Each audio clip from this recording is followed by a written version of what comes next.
Mushroom ऐसा vegetable है जो इटालियन मैक्सिकन फूड्स में यूज होता है। मशरूम्स पिज्जा, पास्ता, सलाद में यूज होता है डिलीशियस टेस्ट देने के लिए। पर मशरूम्स कई वेराइटीज में आते हैं, जिसमें से कुछ खाने जैसे होते हैं और कुछ पॉइजनस होते हैं। मशरूम्स कोई एक पर्टिकुलर प्लेस पे ग्रो नहीं होते हैं, अलग अलग प्लेस पे ग्रो होते हैं, जैसे ट्री लॉग्स, फॉरेस्ट या फिर मॉस पे। सब मशरूम्स देखने के लिए ऑलमोस्ट सिमिलर लगते हैं, तो इसमें से कौन से एडिबल है और कौन से पॉइजनस है वो आइडेंटिफाई करना डिफिकल्ट होता है। इसीलिए आपकी जानकारी के लिए आज हम इस वीडियो में बताएंगे कि एडिबल मशरूम्स को कैसे आइडेंटिफाई करें। लेकिन अब आगे बढ़ने से पहले हमारे चैनल से लेटेस्ट अपडेट पाने के लिए हमारी चैनल गुरु को सब्सक्राइब करना ना भूलें।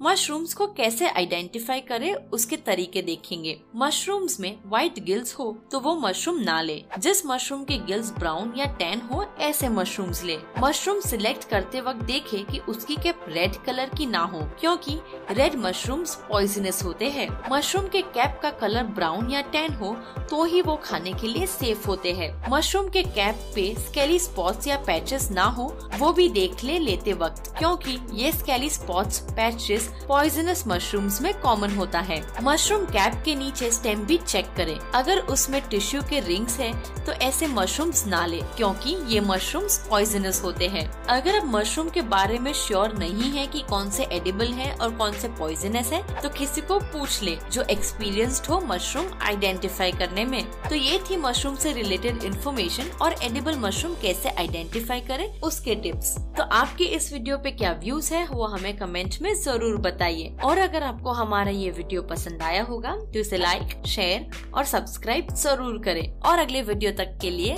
अलविदा दोस्तों, धन्यवाद।